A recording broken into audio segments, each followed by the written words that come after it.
Our next home takes us to downtown Indianapolis, Indiana. The term urban oasis means different things to different people. Mark and Wendy found their urban oasis in a 6,500 square foot converted ink factory. The building was originally built in the 1930s, and it was used as a dye factory for the Real Silk Pantyhose Company.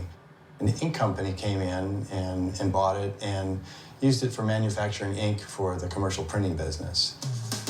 The original red brick industrial building featured no windows, a rotted roof, and a vibe that, for Wendy at least, was more frightening than homey. It was somewhat scary, especially the bathrooms. I saw nothing at all that even resembled any type of living space. But Mark convinced her they could do something special. Mark's the one with the vision. I'm the one that just believes in his vision. I saw this building, and immediately at that time, it just popped into my mind exactly what I wanted to do with the space. We're currently standing in the warehouse space of the ink factory. It took months to prep everything before we could get walls up. Everything is constructed out of steel studs, so it's a little bit of an industrial commercial construction.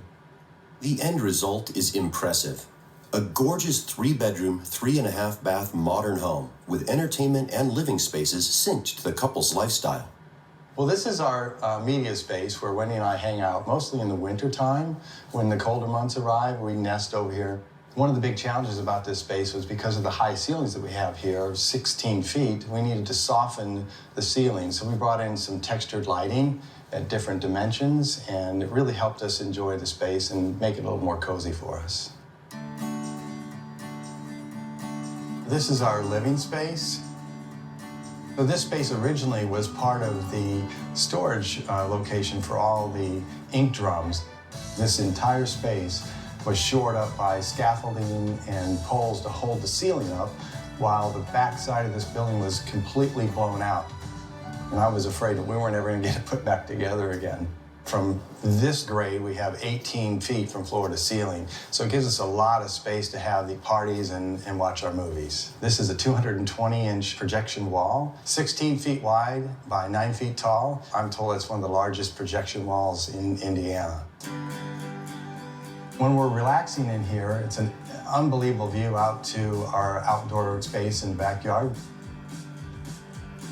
We're standing in what used to be the parking lot for the ink factory. At one time, there was chain link fence with barbed wire around here, asphalt that was crumbling and sunk. There were no windows at all on the backside of this building. There were 2 steel doors for entry to the parking lot.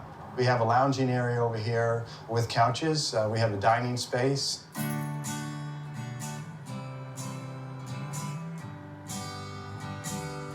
This used to be one of the main manufacturing locations for ink mill presses. We're outside now, but originally it was completely covered. We decided to use this as our auto court. As you can see, there are gates behind us that allow us to drive our cars in and out on either end. And the other unique part about it is it's also our front yard. So the windows look out into this space, and it brings a lot of natural light into our living space.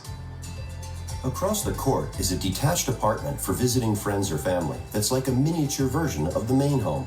We have, once again, the main living area. It's open, just like over here, because we just like the open spaces. And then there's just one large bedroom with a nice-sized closet. We ended up living in it for about 3 or 4 months while the construction was still going on.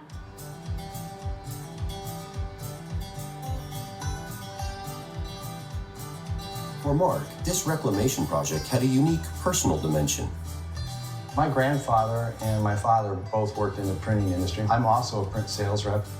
It's nice for me because there's a history of what I do, what my family did over time. I was able to take a building and repurpose it, and here we are living in an old ink factory.